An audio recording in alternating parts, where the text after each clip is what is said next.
Alright, so the story for Brave the video game is somewhat loosely based on the movie, which here it actually pretty much starts right off. It's you as Merida, the Scottish princess, who does not want to be a princess. She wants to be an archer, of course. And in the beginning, she's chasing a bear who she keeps calling Mom. And you're going, why does she keep calling this bear Mom? Well, you find out later on that this bear is actually her mom transformed into a bear because she gave her this cursed piece of cake or something, and it was supposed to make her change her mind about what she wants her daughter to be or something like that. And somehow, some way, this cake turned her into a bear, and now she has to go and pretty much save her mother from this curse, and of course rid the land of evil, because when she accidentally gave her this cake to eat, she also unleashed some really evil bear thing that she has to go and kill. So that's pretty much the story right there.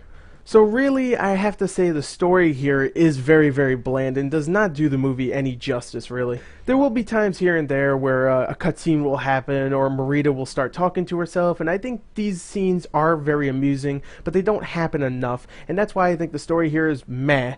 So yeah, it's meh. Let's go on to the sound.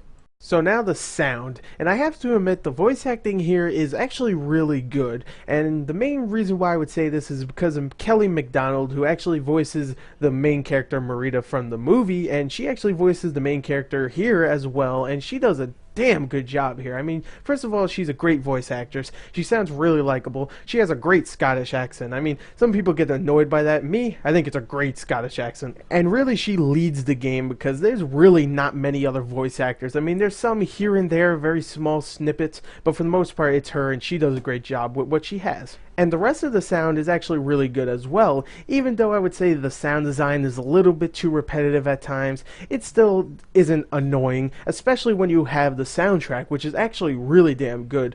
And I have a feeling it's the exact same soundtrack as the movie, which is fine because it's a really good soundtrack. So it fits well with the game, it comes in at the right moment, it makes things seem more epic than they actually are, and I really like the soundtrack. So overall, the sound here is actually really good as well. So let's go on to the graphics. Now the graphics. There are plenty of environments to look at in Brave, so you're never looking at the exact same thing over and over again. It's never really repetitive environmentally wise. And also the camera is isometric, so you're never really close to environments, so you can't really tell if they're really bad looking texture wise or even model wise. But even with these two positives, I have to say the graphics here are definitely not pleasing to look at. I mean, first of all, I don't know what it is. It's just the main character's hair looks strange. It looks like if you just got a bunch of crinkled paper and then mixed it with Cheeto dust, and it just doesn't, it looks strange. And also the character models just don't look right as well, especially when you see the same enemies over and over again, because they repeat them a lot. And even though the isometric camera is isometric most of the time, sometimes during cutscenes and some puzzles and platforming segments, the camera will get a little closer and you can tell how muddy the textures are for some of the environments and how blocky some of the models are. So overall, the graphics aren't terrible, but they're just not pleasing to look at. It's not amazing, it's not a Crisis game, of course, but it's not a horrible looking game, so that's the best thing I could say here. It's a meh looking game, just like the story, it's meh. So overall, there you go, graphics. Let's go on to the gameplay.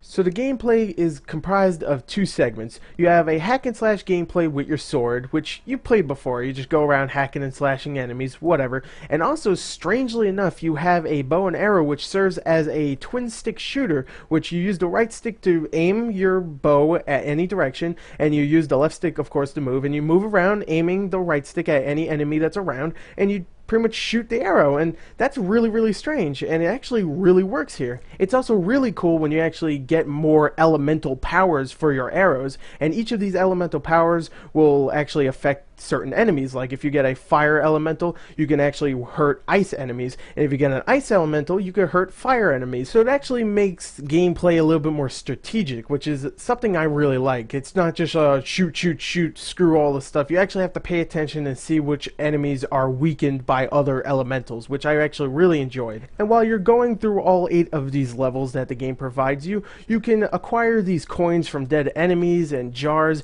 and use them to unlock different abilities for your bow and arrow and your sword, and just different abilities that you can use, like a dodge roll or a slam attack. And also, while you're looking through the environments, you actually will find different items. Like you'll find different swords and bow and arrows and items that will raise your health up a little bit and your attack strength. So overall, I think the combat here is a lot of fun. It's a really cool hybrid of two completely different genres, and even though it might get repetitive a little bit here and there, I thought it was a lot of fun. Now, besides the combat, the developers decided to add a little bit more variety to the game, and they added platforming and puzzle solving to the game. Now, I'm just going to say the platforming here really does not work, especially when you have the isometric camera. It just makes the platforms way too small and the character small too, so you'll be like missing the platforms all the time and losing health every time you do it. And the puzzle solving aspects are really easy and just feel like they're filler just to make the game a little bit longer, which I really don't like in a game. So now, overall, I would say this. Brave is the best movie game I played this year, and that is saying a lot. Actually, no, it's not, because most of the other ones sucked. But not this game, because this one actually works. It's a lot of fun, and I would say it's a good movie game. Highly recommended for a rental, and if you can find it for 20 or 30 bucks in the next couple of weeks, then purchase it, because it's a fun little game. Also, it has split-screen co-op, which I couldn't play because I have no friends. Sadly. Yeah, sorry. Anyway, there you go. There's my review. I hope you enjoyed it. Thank you and goodbye. Also, remember to follow me on Twitter and like my Gore the Movie God Facebook fan page. Links in the description. Thank you for watching this video and goodbye.